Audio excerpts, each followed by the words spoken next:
day goes on, everyone finishes their water and begin to toss the water bottles into the recycling. Probably a few will end up in the trash, and hopefully none will just end up on the ground.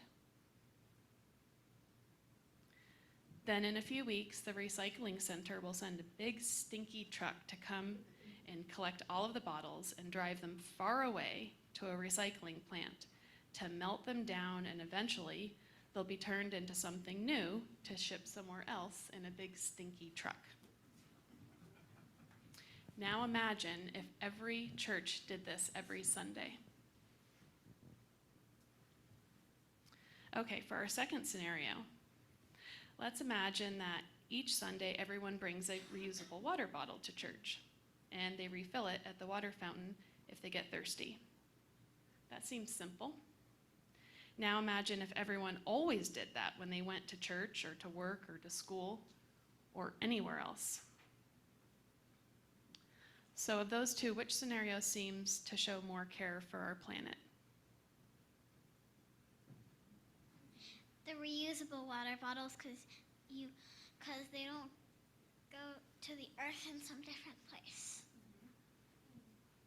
The reusable water bottles, because if you use the plastic ones, even when they ship the plastic one, like the other things that the plastic bottle that you throw away and it turned into something else, they ship that with a car.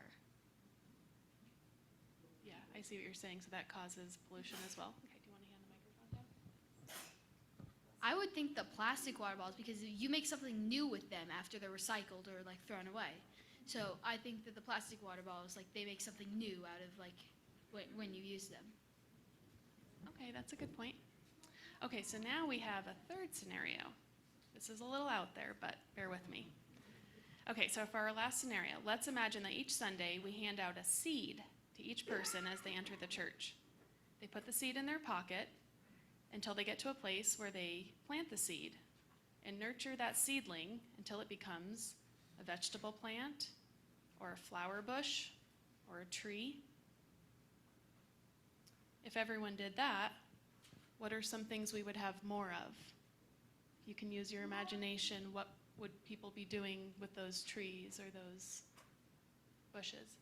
They would try to cut them down, but some people would stop them. They would try to cut them down, but some people would stop them. Okay. Anyone else? It would help the world grow. It would help the world grow. Can you picture what some people might be doing around a big tree some afternoon?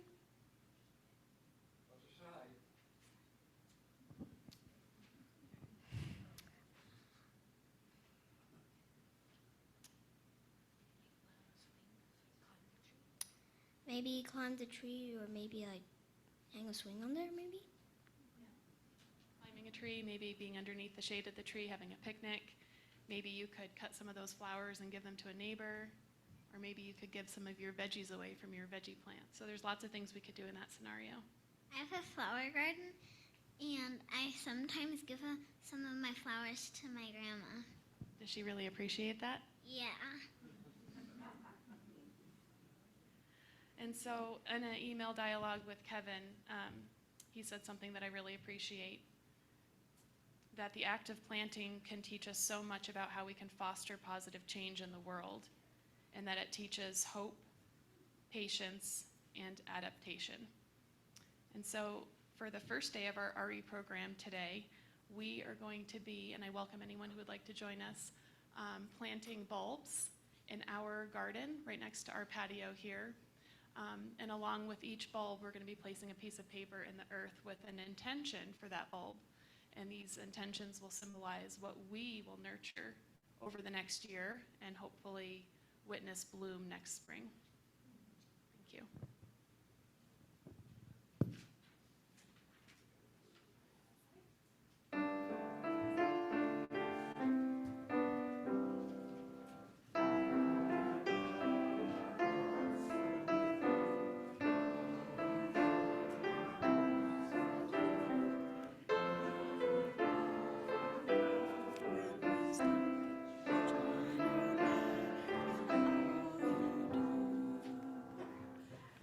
Our centering words today will be brought to us by Kevin.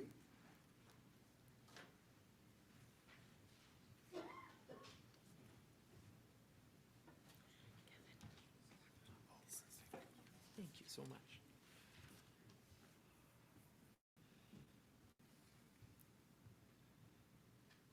There. Good morning. This is called Manifesto, the Mad Farmer Liberation Front by Wendell Berry. Love the quick profit, the annual raise, vacation with pay. Want more of everything ready-made. Be afraid to know your neighbors and to die. And you will have a window in your head. Not even your future will be a mystery. Your mind will be a punched card and shut away in a little drawer. When they want you to buy something, they will call you.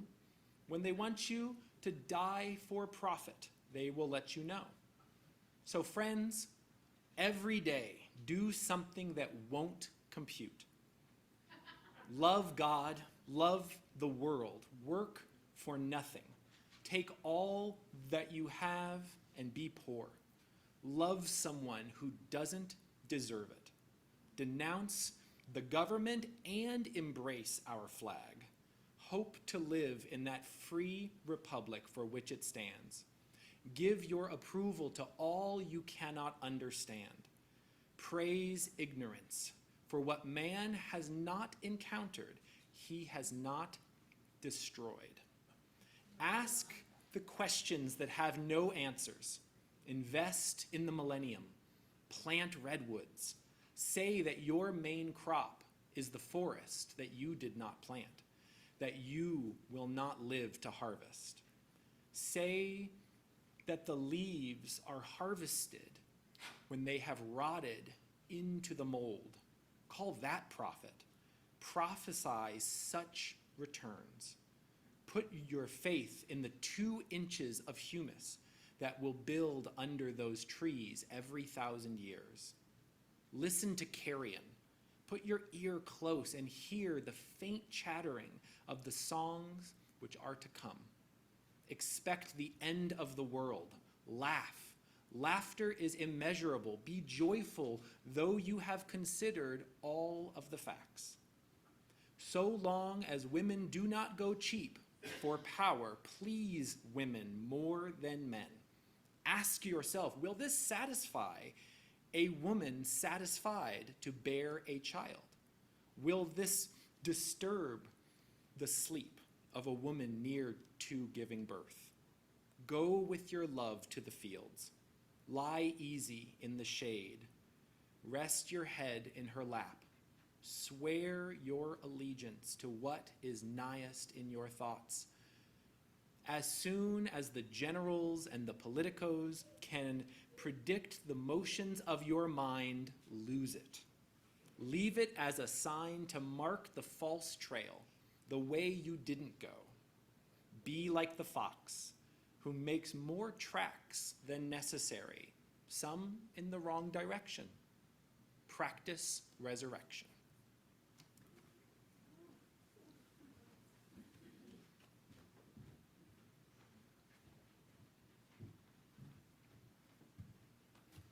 Please welcome Shaylin Watt.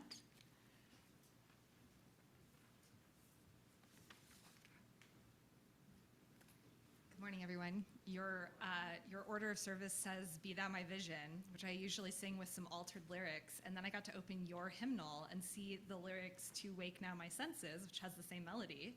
And I said, well, scrap that, we're doing "Wake Now My Senses." So this is beautiful, and it's a joy to sing it today.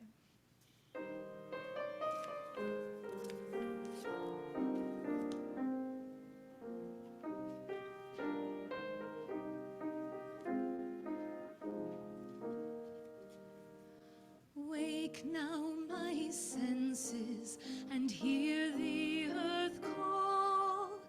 Feel the deep power of being in all. Keep with the web of creation your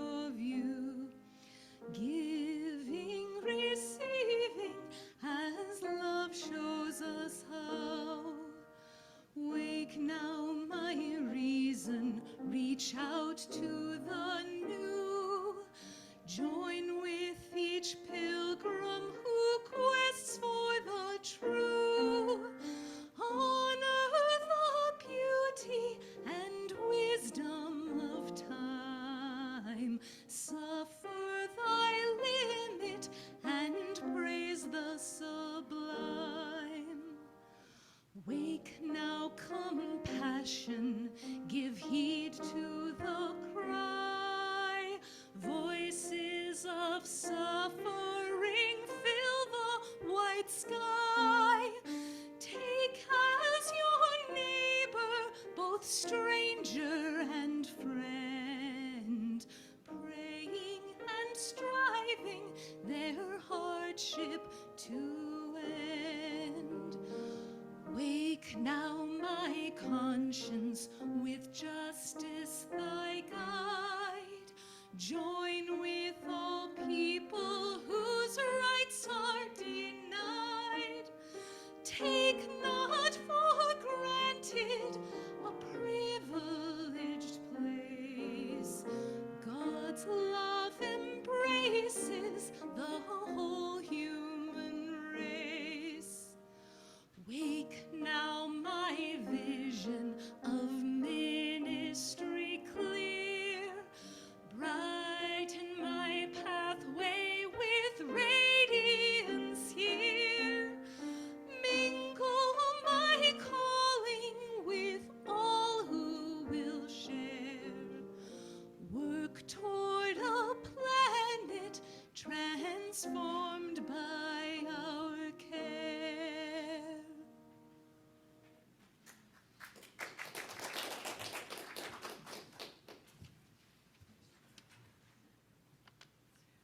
This community of care is created through our work and our time together, and our commitment to one another. This is our covenant, to walk together in loving fellowship, to share our hopes and our values. As we pass these baskets, we thank you for your generous gifts, which support the work of this religious community and the Unitarian Universalism in the world at large. And as a reflection of our values, we are pleased to participate in the Change for Change program. The coins you place in the basket today will support the work of nonprofits in and around the Grand Valley. So with gratitude, we will now receive today's offering.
This congregation is a community of ourselves.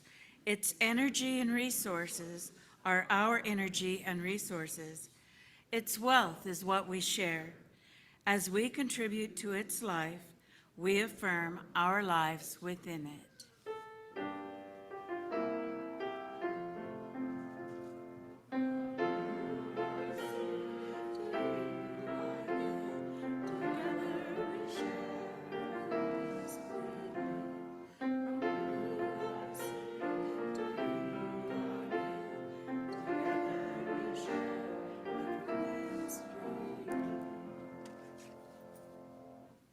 Join me in singing hymn number 175, we celebrate the web of life in your gray hymnal.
Wonderful.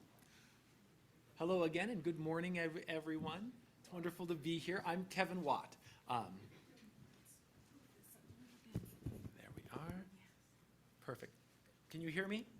Wonderful, wonderful. And I just want to note, as a person who brings his children to church, I see a child in the back. It is fine to fidget and make noise. I have been given so much grace in my years. And in fact, my 6-year-old left an otter up here during sound check. So it is present. It is here. Well, wonderful. I would just love to thank you all for having me here. I look forward to this every time I am welcomed here.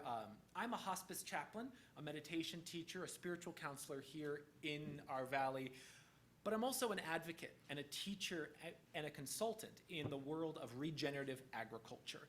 And I'm excited to share with you all today the beautiful relationship which exists between human beings and our natural world, and how regenerative agriculture can be an expression of spiritual health. For so many of us, nature is more than just a source of food, water. It's a source of awe, of beauty, of inspiration, and of refuge. Therefore, it's not shocking to many when they realize, and some don't, but that's all right, that's why we're here, that how we relate to our natural world can be an important indicator of how we relate to spirit, to the divine, to life itself. We can live out stories of faithful connection and relationship to the diversity and the flowing nature of life. That's option one. Or we can try and live out fear-based stories of separation, control, and ultimately of self-defeating violence. That's option two. And not many UU churches take it, so you're on a good path. So today I'd like to give you just a brief overview of regenerative agriculture so we're on the same page, the benefits that I've seen as I've helped people transition to it and practice it, and then talk about the stories that underlie how we relate to nature, stories that humans have told themselves for, in some cases, very long times, and in some cases, very short times, and how these stories inform and are informed by our spiritual lives. Could I have the next slide, please? So we're going to watch a short video Because I could give a little summary, but Michael Pollan does a far better job. Michael Pollan, the author of Omnivore's Dilemma and many great books on food. We can't. Soil is a living miracle. In one handful of soil, there are more organisms than there are humans on Earth. And we are only beginning to understand this vast network of beings right beneath our feet. We rely on healthy soil for 95% of what we eat. Yet, we take it for granted. Thousands of years of plowing, deforestation, and erosion have left our soils in dire shape. And we're accelerating the loss of this essential resource. But there's a lot more to the story. When soil is damaged, it releases carbon dioxide into the atmosphere, and this has had serious consequences for the climate. Too much carbon in the atmosphere is causing the Earth to overheat. That excess carbon is also acidifying our oceans, threatening marine life. Meanwhile, there's not enough carbon where it once was, in the soil. In fact, many of the world's cultivated soils have lost more than 50% of their original carbon stocks. But there's actually some good news. We now know how to put carbon back in the soil where it belongs. Plants capture carbon dioxide in their leaves and pump the carbon down through their roots to feed hungry microorganisms living in the soil. Now, what had been atmospheric carbon, a problem, becomes soil carbon, a solution. Practices like keeping soil covered with plants, increasing crop diversity, composting, and carefully planned grazing are proven ways to put carbon back into the soil.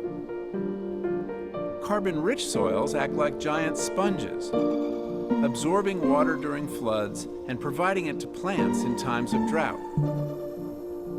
And adding carbon to soil makes the land much more productive. The French government recognizes this and is calling on all countries to join them in increasing soil carbon by 0.4% each year. If every nation were to reach this ambitious but achievable goal, we could store 75% of global annual greenhouse gas emissions, enough to make a real difference to our planet's future well-being. Of course, we still need to reduce our fossil fuel emissions, but we don't need to develop expensive or risky technologies. Instead, what we need is a lot more photosynthesis. Climate change can be overwhelming, yet there is real hope. Healthy soil can be a major sink for carbon, but this fact hasn't been well known until now. Because now we know a soil solution is right beneath our feet.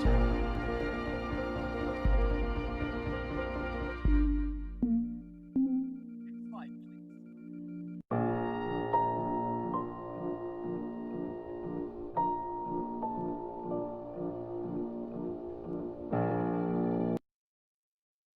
There it is. Wonderful. I loved that video. I've seen it so many times, knew some of the people that actually made it, and know a bunch of the farmers in it, so it always kind of brings me back home to places that I adore. But I love it because it also shows us that we don't need massive new technologies to change our world. This beautiful world knows how to be healthy. Getting a little echo, but that's okay. Our world has taken care of itself and us for a very, very long time. And we can learn from it and use our wonderful gifts as a species to enact that health in a way that honors us and our world. And so this all-pervasive generosity and health really reminds me and comes back to, I love Taoism. It is a beautiful, beautiful tradition and faith. And in the Tao Te Ching, chapter 37, it says that the Tao, the way of the universe, of the living world, the Tao never does anything. Yet through it, all things are done. If powerful men and women could center themselves in it, the whole world would be transformed by itself. In its natural rhythms, people would be content with their simple everyday lives in harmony and free of desire. So I was inspired long ago to come to the world of agriculture, and it was actually kind of my first church, my real spiritual home base. And it's because it's the primary way that humans interact with this beautiful natural world. I was a bit terrified, you might now be too, that in 2020, humans became the largest geological force in North America. We evolved apes, but not very far off from just being apes. We now move more soil and rocks than rivers and weather do. And yet we still argue about if eggs are good or bad for us. So it's maybe power in the wrong hands. This map that you see up here is something that really can be inspiring or daunting. It's kind of a Rorschach test. This is from Bloomberg Media, and it shows the accumulated area of each type of land use. So obviously land use is distributed, far more evenly. But if you took all of the cattle and pasture range and you put it into a single area, you would see that it would take up the entire Midwest.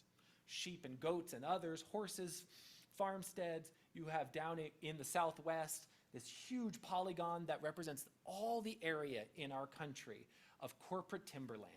And then Central and Northern California are federal and state timberland, and then the entire Northwest is the area that is representative of how much is in private and family timberland. Just take a moment and note the vast area, the hundreds of millions of acres that are in agriculture of some type. And imagine that if even a tiny change happened, for good or ill, what the impact could be. And so why I like to share this is because it helps show people agriculture really matters. And the dominant story that we currently tell ourselves in our culture is that we are separate from land, and it is part of an industrial process. In general, land and ecosystems are not considered to be alive, and they're worthy of our care only if we make a special case to prove it. With our current model of agriculture, we lose, and I'm quite shocked to say we're also proud of it because it's been coming down, but very slowly. We currently lose 4 to 5 tons of topsoil per acre per year. In terms of energy, we invest 10 calories of fossil fuel energy to grow 1 calorie of food, 30 to 40% of which is lost as food waste. This relationship, this way of relating to our world depletes finite resources, pollutes waterways, destroys biodiversity, degrades the nutritional value of food, and puts volatile greenhouse gases in the atmosphere, which increase the volatility and intensity of weather, which further accelerates ecological degradation. Sadly, this foolish industrialization of nature in the interests of standardization, efficiency, and predictability doesn't even make us much happier, let alone safer. Animals and humans in the industrial system are hurt too.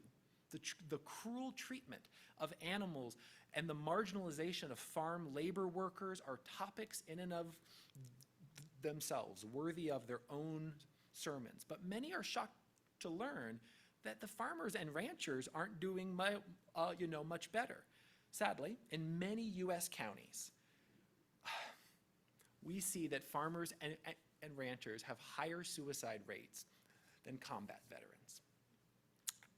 And it just so happens then that it turns out that participating in a system that degrades life degrades us too. So imagine instead the alternative that the video showed. What if we farmed in a way that honored life and strove to restore health in and above soils? Just looking at that wonderful goal that came out of the French government, if we increased the organic matter in our soils by 0.4%, that would mean that each acre could store approximately another 1 to 2 tons of carbon, and that carbon would absorb and hold an additional 7,000 to 13,000 gallons of water per acre to mitigate flood and drought and grow more food with less irrigation. Next slide, please.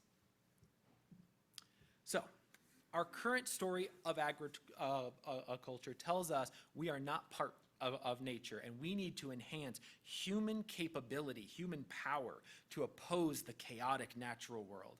It tells us we need bigger tractors, faster computers, stronger chemicals. It is a story of control, fear, not faith, not relationship.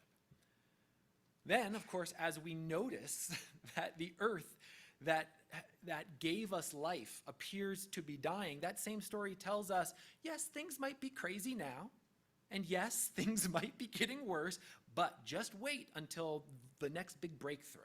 Then things will get better. If you do something, if you want to do something now, you can recycle. That's fine. That'll help. But increasing human capability is not the solution to a broken relationship. Our mindset is indeed the problem. Motivated by fear, our capability to manipulate our natural world has grown far faster than our ability to understand it. Let that take just a moment. I spoke to some Google engineers and had to say it 3 times. Our capability to control our world vastly outpaces our ability to understand it. We have been practicing agriculture for nearly 10,000 years, and yet we look at diverse ecosystems that have been productive and resilient for millions of years, and we have the arrogance to violently insist with machinery and chemicals that those ecosystems should simplify into the homogeneous monocultures of corn and soy that our industrial processes demand. Then we're perplexed when plant and animal species go extinct, and soil dies and washes into our streams, and our climate becomes intense and volatile. Next slide, please. So, regenerative agriculture, in its simplest formulation, is any type of agriculture that grows the things we humans need while still making our land more productive, diverse, and resilient.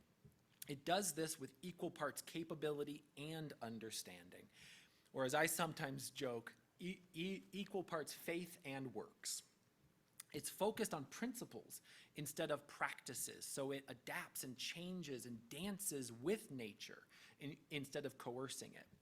So the 6 principles of regenerative agriculture start with, and are sort of most important, with understanding. Understanding context, looking at land and saying, what can we sustainably grow here? Not what do I or the market or shareholders think I should. It then moves down and uses time-tested principles of vibrant, diverse, ecosystems, saying minimize the disturbance of the soil, this living layer of this superorganism underneath that transmits, nutrients and holds, water. It says to promote living roots so that they can transform that atmospheric carbon into soil carbon. Foster biodiversity instead of the simple monoculture. Cover and protect that soil when you're not using it, so it's not exposed to the sun and the wind. And integrate animals so that you have complex management that mimic the rhythms that land was used to as grazers moved through, followed by scavengers. I will say, and it's a presentation in and of itself, I've watched firsthand these principles transform degraded lands into oases. There's a series of profiles which I wrote at regenerativeranching.org that documents some of these in the American West. And simply put, living in this type of spiritual relationship with our land, it leads to miraculous outcomes. I've watched families and communities be reborn, businesses near bankruptcy come back, and vibrant biodiversity come back to land that many thought was now worthless. It's imminently doable because it's the natural state of our earth. So the question is often asked, why doesn't everyone do it? If it's profitable and it's doable, what's the holdup here? And I think that's a very, very important question, because we could throw information and facts, but it's about inspiration. The answer is that the stories that our culture tells us about our relationship to the world are a huge impediment. Whether or not we recognize it, these stories shape us. And I will present now, as we wrap up, the 4 stories I have encountered. Next slide, please. So the first story is one where humans are menaced by our world. In this story, nature is uncontrollable. It's dangerous. This is the story that so many agrarian and nascent industrial cultures have lived with. It's the story where nature unpredictably brings famine, pestilence, predators. In this world, humans are separate from nature, and it's threatening them at every turn. Think of the deep, dark forest here, the big bad wolf. I often come back to, there's a beautiful poet named Alfred Hausmann, and he, in describing this state, said, "I, alone and afraid in a world I never made." Next slide, please. Then the second story came. This is a very modern story. This really took off after World War II. Humans had certainly tried to enact it prior, but the incredible industrial and military capacity we created during that war, mind you, it's born out of war, made us think we could turn that might against this natural world that we were terrified of. Generations which endured the Dust Bowl, famines, other threats, suddenly were thrust the ability to violently force land and animals to behave how they wanted them to. We could get bananas in winter. It was really exciting and intoxicating. This story is still very prevalent. It's enacted in many, many places, and like the previous story, humans are still separate. We are still somehow outsiders. The only difference that I've seen growing here is that there's a little doubt now in some minds that we're winning. We kind of look at it and go, maybe we're no longer the ones who are going to triumph here. Next slide, please. So that gave birth to the third story, apologetic environmentalism. This is yet another story where we tell ourselves we are separate, but now we are villains. Someone who saw the incredible harm that was done by that conquering ethic and believed that humans and nature need to be kept as far apart as possible. And it really has only told the same story, but in a different way. It is still pushing the idea that human needs and the world's needs are at odds. And so, I will end today with our last slide, please, which is the news story. A news story I hope you will share out here of integrated environmentalism, where humans and animals and wildlife and plants and rivers and air are all part of one organism, one beautiful living planet. And regenerative agriculture is a very nice term for it, and it comes from that idea that humans are an essential and a beautiful part of nature. It's a story that recognizes spiritual relationship. And in fact, as you kind of go back through certain elements of certainly the Judeo-Christian context, it's kind of been there the whole time. So some of you might know, the original name for Adam came from Adama, which is soil. We were literally formed out of this planet. We are this planet expressed in motion and with abstract thought. The story of creation is us bringing that sort of relationship into vibrant life. Some of you also may know that God's breath, what animated,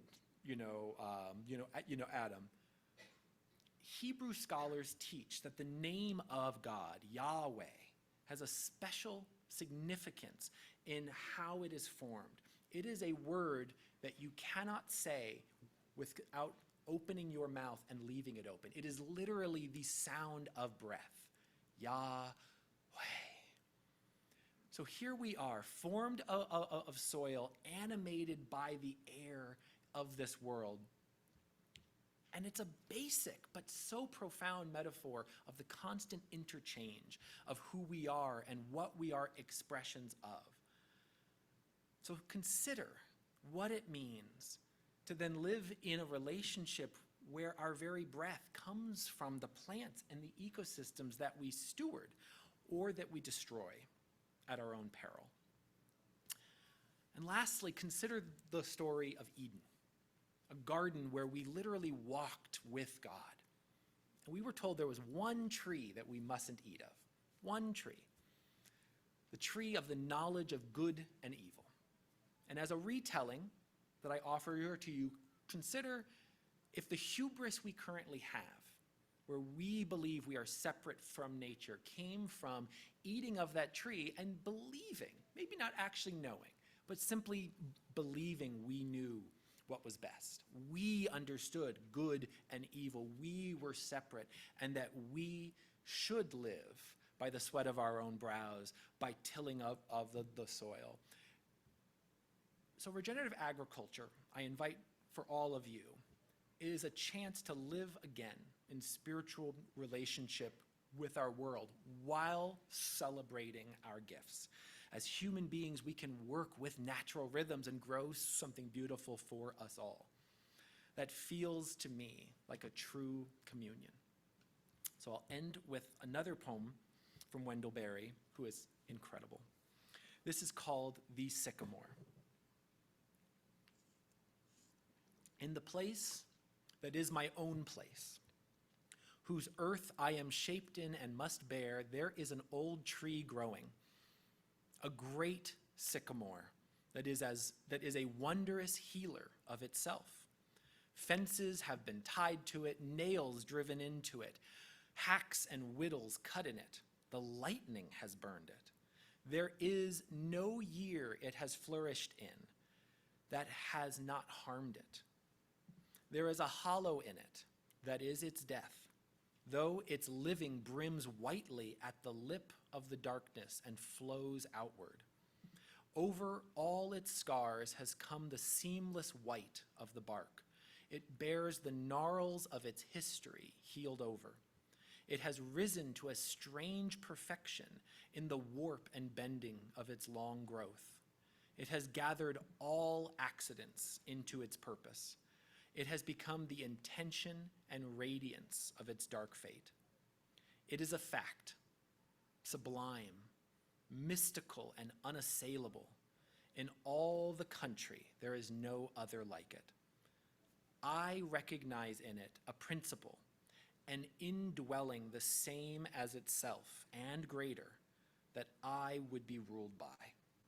I see that it stands in its place and feeds on it, and is fed on, and is native, and is maker. Thank you all very much.